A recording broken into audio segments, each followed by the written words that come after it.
emocional alrededor de la lectura, porque sin esta parte emocional va a ser difícil seguir avanzando. Y vamos a ver cuál es esta parte emocional, porque hablamos muchas veces de bloqueos de aprendizaje. En primer lugar, transmitir la idea, que aunque probablemente ya lo sepamos, pero remarcar la idea de que nuestro cerebro está interconectado y por tanto actuamos, sentimos y pensamos de manera interconectada. No podemos desligar los procesos cognitivos de los procesos emocionales. Es un todo. Nuestro cerebro trabaja de manera interconectada. ¿Qué es lo que ocurre y cuáles son las áreas que más nos interesan para el aprendizaje?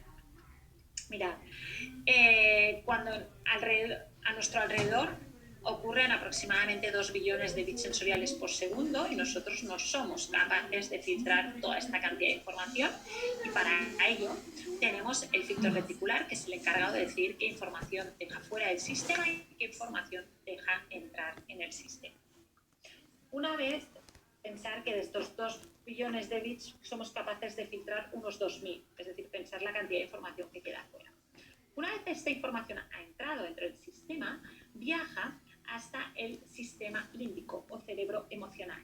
Ahí se encuentra la amígdala. ¿Y qué hace la amígdala? La amígdala interpreta esta información sensorial que ha entrado en el sistema y genera un determinado estado emocional. Cuando se genera una emoción fuerte, como puede ser el enfado, el miedo, la tristeza, la frustración, incluso el aburrimiento, ¿sabéis? Lo que ocurre es que esta amígdala se hiperestimula. Cuando esta amígdala se hiperestimula, bloquea el paso de información a esta zona que es el neocórtex o cerebro racional y manda la información hacia el tronco cerebral, el cerebro que me empuja a la acción, no el que me ayuda a pensar. Sin embargo, cuando esta información sensorial es entendida, es procesada por la amígdala con una emoción como puede ser la felicidad, la sorpresa, la curiosidad, etc., este sistema límbico se muestra tranquilo y deja que fluya la información hacia el neocórtex. ¿Y por qué necesito llegar al neocórtex? El neocórtex es el cerebro racional. Es donde se produce el aprendizaje de orden superior. Es en el que se encuentran las funciones ejecutivas. Es en el que se encuentra el almacenamiento de la memoria a largo plazo. Y cuando hablamos de aprendizaje, necesitamos llegar a este neocórtex. Por tanto, las emociones decimos que son el interruptor de encendido y de apagado de este aprendizaje. ¿Qué ocurre con aquellos niños o aquellas niñas que porque tienen una dificultad de base neurológica, es decir, no se está activando esta caja de las letras, pero sin embargo se están confrontando de manera constante con situaciones que no consiguen superar? ¿Qué es lo que ocurre? Muchas veces que relacionamos determinados aprendizajes con un determinado estado emocional, como puede ser el miedo, la frustración, el enfado, la rabia, etc. Es decir, ya decimos lectura y esta amígdala se hiperestimula. Cuando ocurre esto de manera constante, esto simplemente es para, ahora vuelvo a ello, estamos delante de un bloqueo de aprendizaje. Un bloqueo de aprendizaje es una hiperestimulación de esta amígdala que impide el paso de información hacia el neocórtex y, por tanto, impide el aprendizaje de orden superior. Mirad estas imágenes, mirad esta imagen que es la tristeza, mirad esta parte central que es esta amígdala hiperestimulada y este tronco cerebral superestimulado, pero sin embargo mirad este neocórtex que prácticamente no presenta actividad. Y ahora mirad el de al lado, que es la felicidad. ¿Dónde está la actividad? Está en el córtex prefrontal. ¿Y dónde está la relajación? En esta amígdala y en el tronco cerebral. Aquella idea de que la letra con sangre entra, que a veces seamos no conscientes, aún tenemos muy metida, es totalmente erróneo. La letra, el aprendizaje, no entra constante. no entra con lágrimas, entra con estados emocionales como la felicidad. Y ojo con esto porque es importantísimo. Si yo tengo un niño que está triste, muy triste, relaciona porque no consigue acceder a esto. Si yo tengo un niño que está muy enfadado porque no consigue desentrañar esta lectura, o yo tengo un niño que tiene miedo cada vez que tiene un libro, ¿qué ocurrirá? Que no podré acceder a este neocórtex, que por mucho trabajo que haga, no podré acceder, porque estoy delante de un bloqueo. Este bloqueo puede enmascarar, es decir, detrás de este bloqueo puede haber una dificultad de base neurológica, cierto, puede que no, pero puede que sí.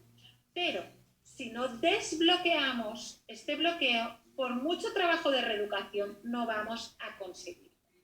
En un proceso de reeducación de un niño o una niña que tiene dislexia, tiene que haber una parte emocional, de trabajo emocional, siempre previo, para desbloquear, para romper estos bloqueos. ¿Por qué típicamente hay tantos bloqueos en relación al aprendizaje de la lectura? Pues evidentemente porque hay dificultades de base neurológica, las hayas, pero no solo por esto. Porque aprender a leer es un proceso complejo y es un proceso de reciclaje neuronal y por tanto es un proceso que toma su tiempo y últimamente parece que queremos adelantar los procesos y no damos tiempo, por tanto muchas veces estamos pidiendo más de lo que nos pueden dar y probablemente voy a caer en bloqueo.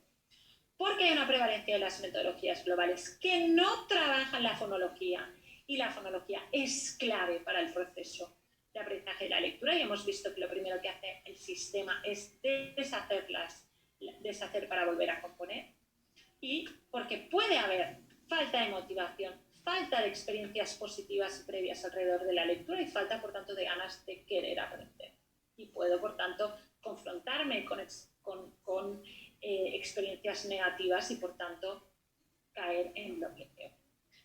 Haya una dificultad de base neurológica o no la haya, ¿qué podemos hacer? Este bloqueo hay que quitarlo, independientemente si estamos ante un niño con dislexia o un niño que no tenga dislexia, hay que quitar este bloqueo de aprendizaje.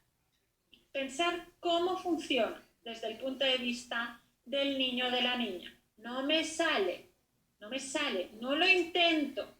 No creen que sea capaz, por tanto no lo intento, por tanto no me sale, por tanto es una rueda. ¿Cómo podemos romper esta rueda en relación a esta dificultad de aprendizaje? Pues en primer lugar, detectar estos bloqueos, detectarlos y actuar, evidentemente. ¿Y cómo podemos detectar un bloqueo de aprendizaje? Pues la clave para detectar un bloqueo eres tú, sois cada uno de vosotros, es el adulto. No es tanto el niño, es el adulto. Cuando el adulto se siente desesperado, cuando el adulto se siente perdido, cuando se siente inútil, deficiente, sin herramientas, ya no sé qué más probar. Cuando te sientes así, de manera constante, delante de un niño o una niña, es que probablemente ahí hay un bloqueo. Si además de esto observas que este niño o esta niña está retraído, es pasivo, no avanza, no reacciona, cada vez que le mencionamos determinado aprendizaje se abstrae, etc., es que probablemente hay un bloqueo, estamos delante de un bloqueo. ¿Qué nos quiere decir de manera táctica este niño o esta niña? No te des por vencido, no tires la toalla conmigo, ayúdame de la manera que sé. ¿Qué podemos hacer para romper este bloqueo? Ofrecer pequeños pasos, dividir la tarea en pequeños pasos que sepamos que pueden conseguir. Animar el proceso, no el resultado. Y esto es clave. Cuando el resultado no es elogiable, cuando el resultado no es bueno, pero sin embargo hay un proceso, ¿dónde ponemos el foco? En el proceso, en el mero intento, si queréis. Pero esto es importantísimo. Y confiar. A confiar, tardaremos más o tardaremos menos. Todos leeremos, absolutamente leerán todos. No os preocupéis. Confía. Si tú no confías en ellos, ellos no van a confiar en sí mismos. Y por tanto, no rendís. Como os decía, el proceso es importantísimo. Ser capaces de animar el proceso es importantísimo. Y estos niños que tienen una dificultad, que están cayendo en un bloqueo, ¿qué necesitan? Estos niños necesitan aliento. Y los que venís por aquí me habéis oído hablar de esta palabra más de una vez. Estoy absolutamente convencida porque pienso que así como una planta necesita agua y nutrientes para crecer sana y saludable, un niño o una niña necesita comida, bebida, etcétera, etcétera, pero en materia de aprendizaje necesita aliento.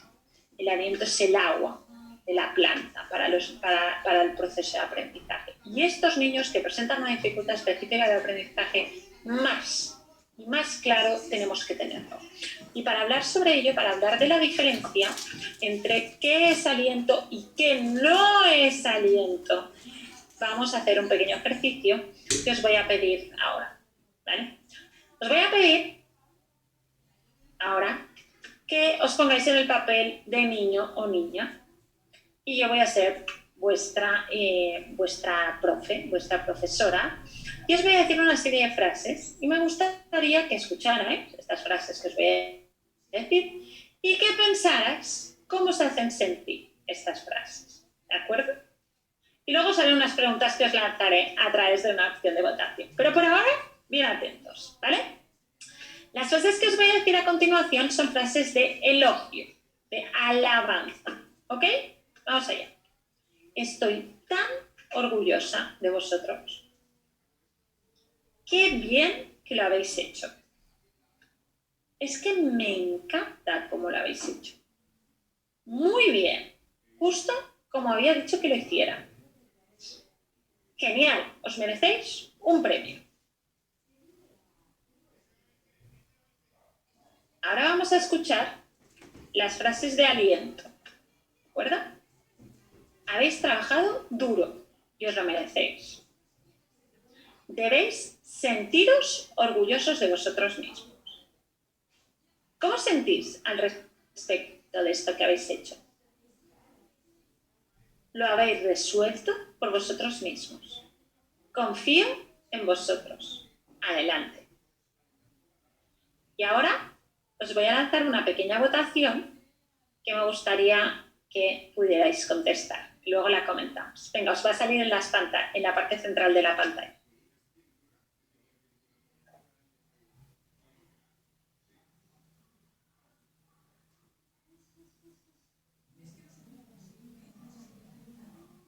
¿Os ha salido ya?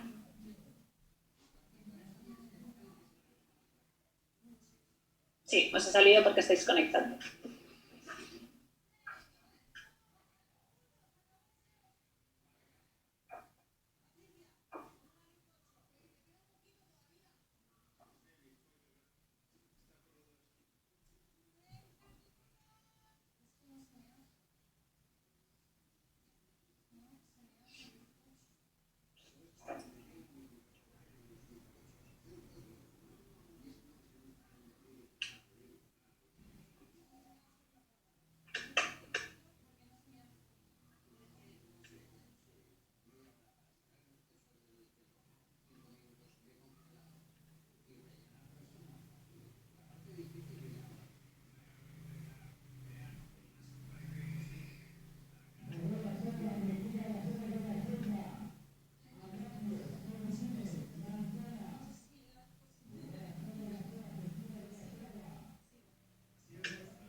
Venga, 70% de vosotros ya habéis contestado. Vamos a dejar 5 segundos más para los últimos rezagados. 5, 4, 3, 2, 1. Finalizamos votaciones. Vale. Voy a compartir los resultados porque así vosotros también podéis verlo. Ya. Hoy no puedo verlo bien yo. Bueno, con las frases de elogio, el 36, ha habido bastante divergencia, digamos, pero la opción más valorada, más votada, ha sido bien, te has sentido bien, pero todo dependía de mí. Es decir, yo estoy de acuerdo, el elogio es condicional. ¿Es condicional a quién? A quien lo dice. Os voy a repasar un momento las frases. Dejo un segundo de compartir para que veáis pantalla. Mirad las frases de elogio. Estoy tan orgullosa de ti. ¿Quién está orgullosa? Qué bien que me has hecho caso. A mí. Me encanta lo que has hecho. Muy bien, justo como te había dicho. Genial, te mereces un premio. ¿Vale? Por tanto, hay una dependencia en el elogio. Hay una dependencia. Implica, por tanto, hay una parte de dependencia importantísima. Vamos a ver con las frases de aliento que habéis contestado.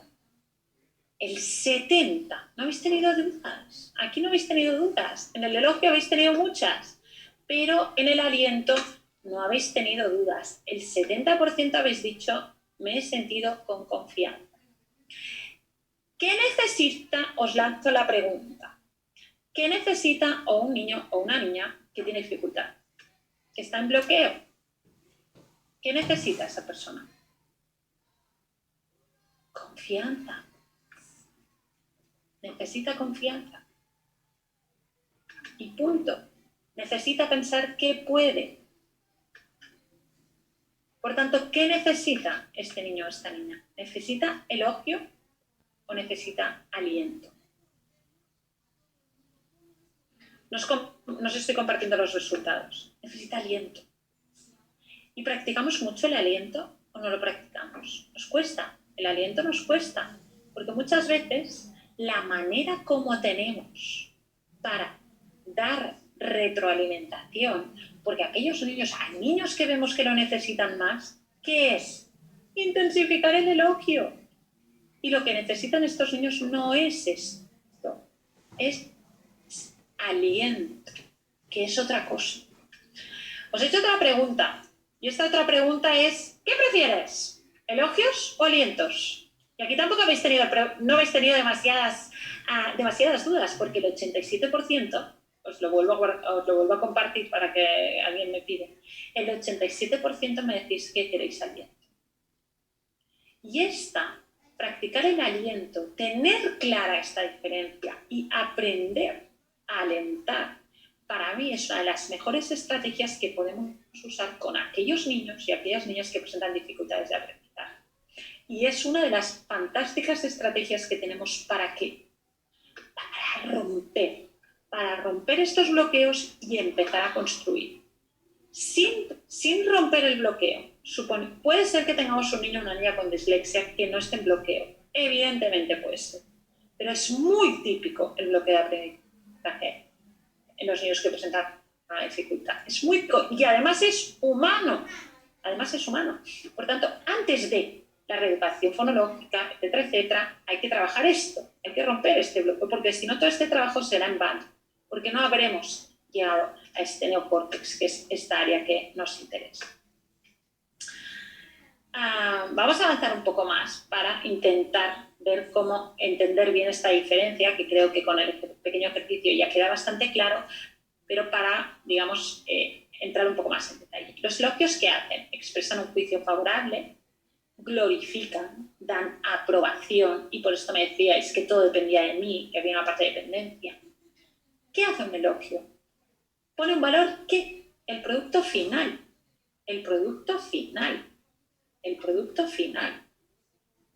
Qué bien lo has hecho, ya lo has terminado. Me encanta lo que has hecho, ya lo has terminado. ¿Está hablando de qué? La producción final. Lo has hecho como te había dicho, la producción final. ¿Vale? Y ahora mirad la diferencia del aliento. Has trabajado duro, te lo mereces, no es la producción final. ¿Vemos la diferencia? ¿Qué genera un elogio? Dependencia, aprobación, necesidad de aprobación. Ahora vamos al aliento. ¿Qué hace el aliento? ¿Qué habéis dicho? La mayoría, un 70, infunde valor, estimula, incita. ¿Y qué pone en valor? El proceso. Vamos a repasar otra vez las frases. Has trabajado duro. ¿Está en lo que he conseguido o en el proceso? Está en el proceso. Debes sentirte orgulloso. ¿Me invitan a qué? El aliento me invita a la reflexión. ¿Cómo te sientes? Lo has resuelto por ti mismo. Por tanto, pone en valor el aliento, el proceso, y como consecuencia genera confianza en uno mismo. Siempre que hablo de este tema pongo un ejemplo verídico.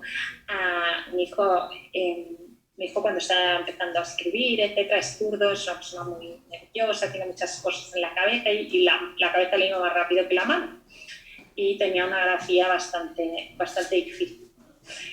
Y yo me acuerdo pero era voluntarioso y escribía, y una vez me vino con una hoja que había escrito y yo le dije, ¡ay, muy bien! Lo has hecho muy bien, me encanta. Y me miró súper serio, tendría 4 o 5 añitos. Me miró muy serio y me dice, no, a mí no está muy bien, está fatal. Yo le dije, no, porque yo sabía que esto le costaba, yo lo que quería yo quería infundirle valor, ¿no? Pero le estaba elogiando. Y le dije, no, está bien, está muy bien. Y me dijo muy serio, no, esto no está bien, porque mi compañero de mesa, Víctor, lo hace mucho mejor que yo y aquí no se entiende nada. Y se fue enfadadísimo encima. O sea, con lo cual yo no había conseguido animarlo, sino que encima había conseguido enfadarlo. ¿Qué es lo que debería haber hecho para dar aliento? ¿Qué es lo que él necesitaba y lo que yo quería darle? Pues lo que debería haber hecho es practicar lo que nosotros decimos que es la alabanza descriptiva o el aliento. ¿Qué es el aliento y la alabanza descriptiva? ¿Cómo la practicamos? Describimos sin evaluar, resaltando detalles, les ayuda a ser conscientes y busca que la motivación, que el elogio, que la palmadita se la den ellos, no nosotros. Veamos el ejemplo. Imaginaos que me viene mi hijo con sus palabras imposibles y yo en vez de decirle que estaba muy bien, que era perfecto lo que había escrito, le digo, ostras, mira esta vez que has escrito aquí, ¿te acuerdas? Mira, ya verás, tráeme lo que escribiste ayer. Me trae lo que... ¿Te acuerdas que dijimos que las Bs las teníamos que hacer bien altas porque si no parecían Ex? Pues mira, yo la veo perfecta. Esta B, perfecta. Mira la de ayer. ¿Ves la diferencia? Perfecta. Y esta O, esta O está perfecta, cerradita. ¿Te acuerdas que dijimos que había que cerrarlas porque si no parecían una C? ¿Vale? ¿Qué he hecho yo? Yo no he evaluado. ¿Yo qué hago? Yo resalto aquello que veo, aquello que para mí es importante. ¿Y yo qué consigo con esto? Que reflexión. ¿Y quién se elogia? Es el quien dice, ostras, pues no lo he hecho tan mal, ¿no? Pues parece que he escrito las letras bastante bien. Y por tanto, quien se da la palmadita es el mismo. ¿Yo qué he hecho cuando practico el aliento, cuando practico la alabanza descriptiva? Yo pongo en valor. Y pongo en valor el proceso. ¿Y qué hace él? Quien se alienta es el mismo. Estoy trabajando sobre la motivación intrínseca. Es difícil trabajar siempre así, con todos. Si tenéis varios alumnos es muy complicado. Pero con aquellos niños que presentan dificultades específicas del aprendizaje o aquellos niños que están en un bloqueo, esto es básico. Esto es básico. Porque cuando hacemos esto, damos confianza. Cuando hacemos esto, rompemos este círculo. Y si no rompemos este círculo, construir cualquier estrategia de reeducación fonológica, de lo que sea, no va a servir, porque no llegaremos a este neocórtex. Y por tanto, antes de esto, antes de alienta, y estate atento, divide los pasos, anima, aliento. El aliento es potentísimo para construir. Hasta aquí esta parte de exposición. He dicho que estaría unos 40 minutos, justo ahora más o menos es el tiempo. Os voy a explicar, antes de entrar, dejarme que deje de ahí. Antes de entrar en la parte de preguntas, mientras vais escribiendo las preguntas que se os vengan a la cabeza, simplemente dejarme explicaros en qué consiste el curso de aprendizaje de la lectura y la dislexia. Este es un curso de libre seguimiento, es decir, está todo el material colgado, vídeos, documentos de lectura, etcétera, y que vamos a trabajar. Trabajamos una parte de marco conceptual de neurociencia y la lectura, trabajamos 2 bloques enteros de conciencia fonológica y trabajamos 2 bloques enteros de gestión emocional. Por tanto, es un curso que entiende que el trabajo de reeducación fonológica que es necesario debe estar acompañado y apoyado de un trabajo emocional.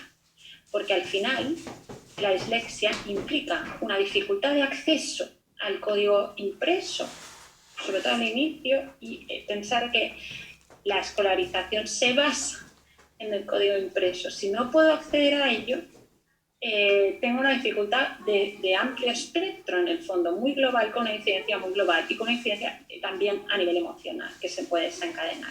Por tanto, en el curso vamos a trabajar también sobre el fomento de la autoestima, sobre la gestión de la frustración, etcétera, etcétera. Y es, por tanto, un curso que entiende la dislexia desde varias aristas. Estas 2 aristas que os decía cuando empezamos, que nos son características, que es todo el área de la lectoescritura y todo el área de la gestión emocional. Os voy a compartir, a ver si lo consigo, os voy a compartir la ruta y os voy a compartir algunos enlaces mientras, si queréis, vais escribiendo preguntas.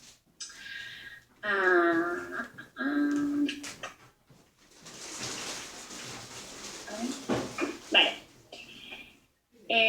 Mirad, el curso lo podéis encontrar aquí en lectoescritura, aprendizaje de la lectura de dislexia. Es un curso que tenéis de inicio inmediato con todo el material colgado, con lo cual, si os interesa, podéis empezarlo desde ya. Os lo dejo por el chat.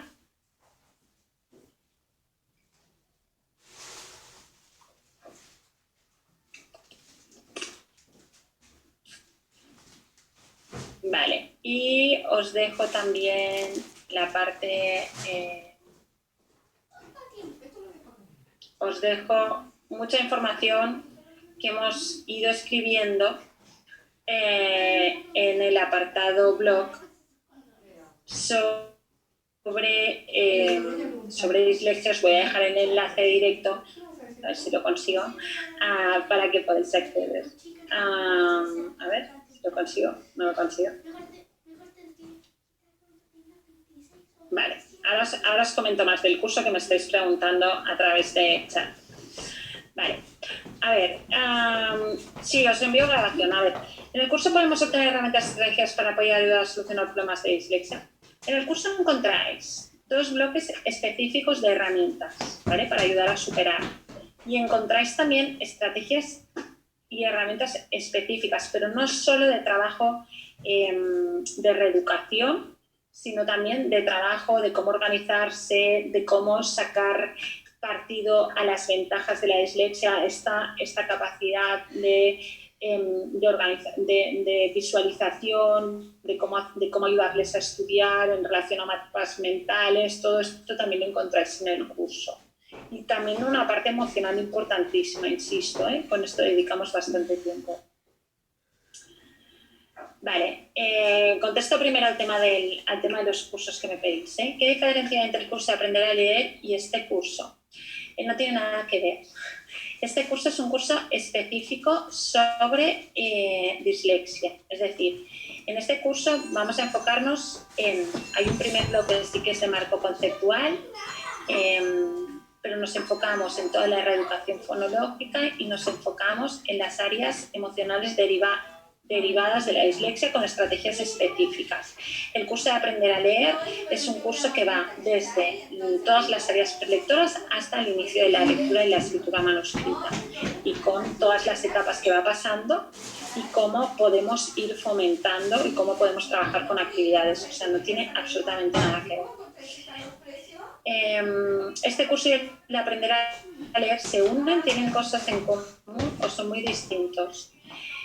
Estos no tienen nada que ver. El curso de aprender a leer, que os lo cuelgo por aquí. El curso de aprender a leer es un curso programático, ¿vale? Es un curso que aún no hemos lanzado, que vamos a lanzar brevemente, y es un programa. Es decir, vamos a pasar por distintas etapas. Etapa 1, etapa fonológica, que trabajamos, cómo trabajamos con actividades. Etapa 2, grafía, cómo trabajamos, por qué trabajamos. Etapa 3, escritura, cómo trabajamos, o sea, no tiene nada que ver. Y no hay parte emocional en ningún lugar, ¿vale? Entonces, son cursos distintos, no tienen nada que ver. Este os lo cuelgo por aquí. No se solapa con fonología lúdica. Si me pedís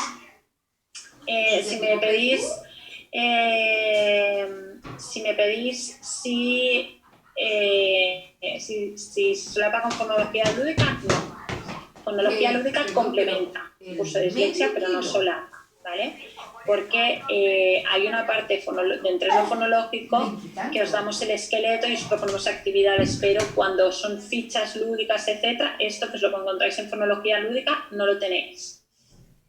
Libre seguimiento quiere decir que lo hacéis a vuestro ritmo, que vosotros entráis cuando queréis, organizáis información, etcétera, y lo único que tenéis cuatro tutorías en detalle. Tenéis 4 tutorías con el tutor para usar, si queréis información más, pero no hay un seguimiento como en los cursos que si tienen fecha de inicio y fecha de finalización, que sí que tenemos los talleres, etc. El curso de dislexia no, lo hacéis a vuestro tiempo, ¿vale? Vale, venga, yo sigo con esto que os quería compartir por aquí. Un segundito.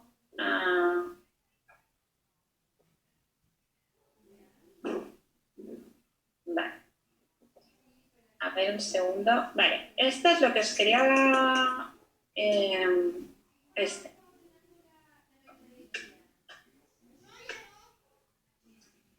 A ver si lo consigo. No, a nivel de euros son 68 euros, ¿vale? 75 no son euros, son 60 euros. Entonces,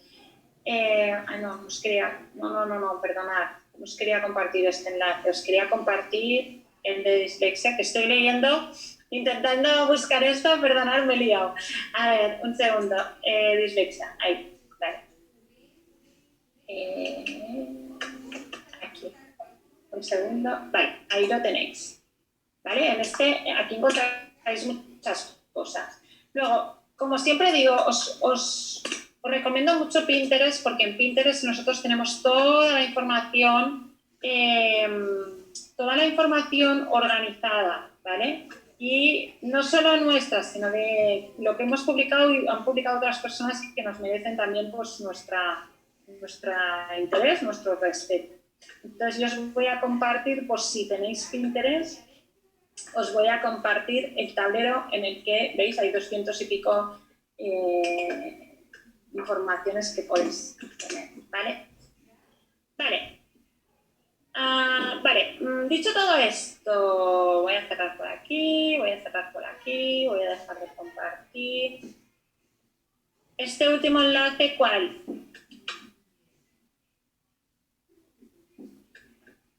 Vale, voy a las preguntas, ¿ok?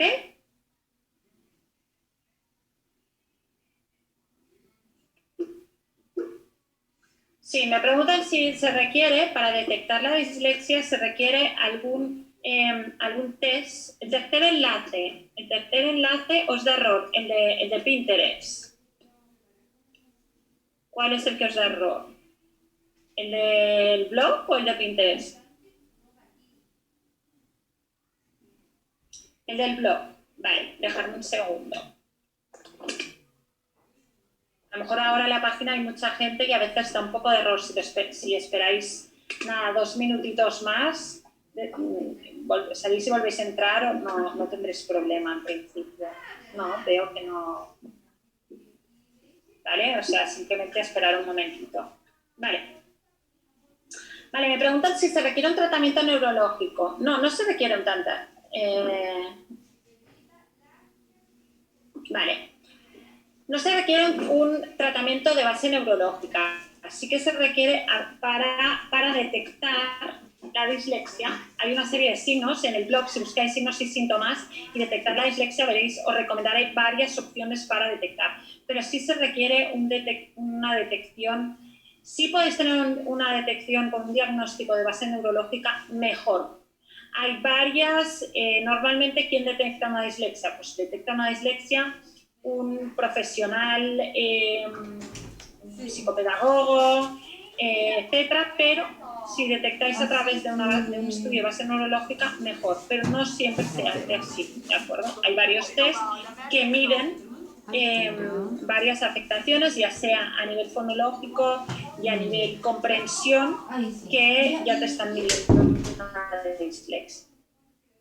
Vale, explica nuevamente cómo es el acceso al significado de ambas rutas o redes, por favor. Vale, os explico cuál es la diferencia entre las dos rutas en relación al proceso de adquisición, al proceso neurológico de la lectura.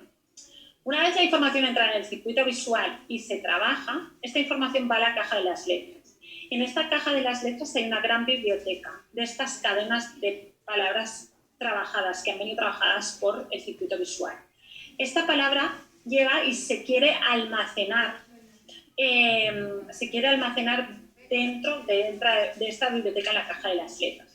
Si esta palabra ya está en la caja de las letras o tiene muchas palabras muy parecidas a su alrededor, la información se envía en la ruta léxica. Si esta palabra no está en la caja de las letras, se enviará a través de la ruta fonológica. Por tanto, cuando empezamos a leer, hemos dicho que la caja de las letras es un área que se recicla, no hay información.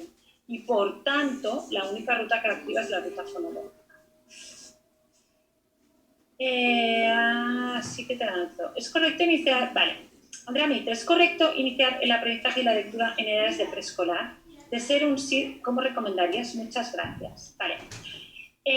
Gran pregunta, Andrea. Gracias por hacerla, me gusta mucho. En la etapa de preescolar, creo que el foco debería ser el trabajo de habilidades prelectoras, no lectura. Es decir, para llegar a la lectura, ¿de acuerdo? Para llegar a esta lectura, ¿qué necesito? Necesito una serie de habilidades para poder activar esta lectura. Entonces, la etapa de preescolar es la etapa prelectora. ¿Y esto qué quiere decir? ¿Quiere decir que tenemos que adelantar la lectura preescolar? Desde mi punto de vista, no. Lo que quiere decir es que en esta etapa de preescolar lo que tenemos que trabajar es justamente esto, las habilidades de alfabetización emergente. Y por tanto, las habilidades que me van a permitir trabajar, activar la lectura cuando necesite hacerlo. Por tanto, ¿cuáles son estas habilidades de lectura? Para mí, la etapa de preescolar lo que hay que trabajar es el fomento, la conciencia fonológica, la correspondencia grafía-fonema y el desarrollo del lenguaje, y ya está, y el inicio. Y cuando tengo todas estas habilidades, al final de esta etapa preescolar, probablemente puedo iniciar la escritura antes que la lectura. Pero la etapa preescolar es la etapa, desde mi punto de vista, prelectora y, por tanto, de habilidades de alfabetización emergente. Para aclarar, antes de iniciar la lectoescritura, ¿se inicia con los fonemas o presenta la palabra y luego se evidencia las fonemas para los niños prelectores? No. En las habilidades prelectoras, primero trabajaríamos la fonología, después trabajaríamos la grafía. Entonces, dentro de la fonología, primero hay una serie de habilidades que deberíamos trabajar, serían habilidades preparatorias, pero primero vendría la sílaba, después vendría la rima y probablemente después vendría el fonema, y cuando tengo un cierto conocimiento de fonema, presentaría la grafía. Este sería como un orden lógico. Vale, me pedís cómo detectar la dislexia y algunos signos que podamos tener para detectar una dislexia, ¿de acuerdo? Entonces, os voy a compartir un enlace para no extenderme, porque es un poco tarde, para no extenderme y para que lo tengáis por escrito, os voy a compartir un enlace aquí por el chat en el que tenéis signos y síntomas, es decir, signos que os pueden poner en la alerta si este niño o esta niña tiene dislexia y cómo podemos hacer para comprobar, para corroborarlo, ¿de acuerdo? Os lo dejo aquí en el chat para todos porque veo que hay varias preguntas en este sentido. ¿Cuánto cuesta el curso? El curso cuesta 68 euros. Si vuestra moneda no es el euro, os voy a compartir porque hay bastante gente que me dice que tiene problemas. Dejadme un segundo, comparto pantalla y os lo explico cómo es, porque así ya, a ver, un momentito. Vale, compartir pantalla. Vale, vale, nada, no os comparto pantalla porque hay mucha gente conectada y se ha bloqueado. Bueno, pues que sepáis que hay una opción que pone cambiar moneda. Podéis cambiar moneda, darle al intro y os pondrá vuestra moneda y así, sin problema. En este curso podemos adquirir actividades y estrategias para niños sin dislexia.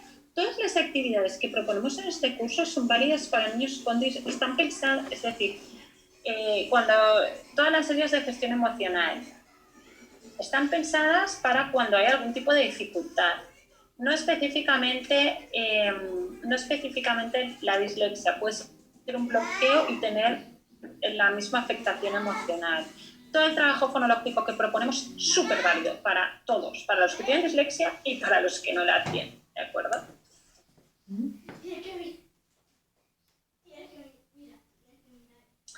¿Cómo podemos ayudar a un adulto? Vale, este es un tema que me preguntáis mucho. Muchas veces me preguntáis cómo podemos hacer para que los padres nos ayuden o para que los padres no generen este bloqueo, porque esto es verdad que muchas veces el bloqueo no viene del adulto, sino viene del niño, sino viene del adulto. Entonces, Pablo me pregunta cómo podemos ayudar al adulto que está con el niño, que ha perdido la confianza en que aprenda su hijo, que se frustra al apoyar sus tareas. Probablemente lo que deberíamos hacer en relación a esto es explicar mucho, ser muy didáctico, explicar qué es lo que ocurre a su hijo, explicar cuál es el proceso, explicar que esto es un proceso de largo alcance, etc. Y si aún así vemos que no, probablemente esta persona no debería ayudar a hacer las tareas porque va a generar los bloqueos y explicar lo que es un bloqueo, etc. Yo creo que hay que ser muy didácticos con las familias. Si queremos su colaboración necesitamos ser muy didácticos, que ellos entiendan los porqués y que ellos entiendan el impacto que tienen sus reacciones en los niños. Vale, Estefanía me pregunta qué rol tiene el método Montessori en las habilidades fonológicas. El método Montessori es un método sintético, o sea, es un método que para mí es un método de 10 en relación a la lectoescritura, ya os lo digo. Es un método que trabaja tanto el fomento del lector como las habilidades que necesito para aprender a leer. Entonces, el método Montessori trabaja mucho las habilidades fonológicas. Si le puedo poner algún pero, es que no las trabaja todas, ¿vale? El método Montessori trabaja la rima y trabaja la conciencia de fonema, no trabaja la sílaba. Y hay niños que necesitan pasar por sílaba antes de pasar por fonema. Es mi único pero.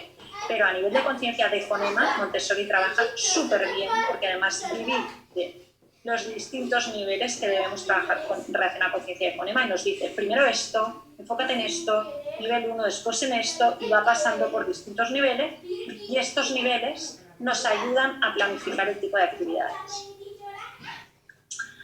La configuración de hora aquí en El Salvador, Centroamérica. Vale, el curso de dislexia no tiene talleres como estos, como hoy, ¿de acuerdo? Sino que todo el material está colgado y sois vosotros quien vais entrando de manera autónoma, no hay horario, ¿de acuerdo?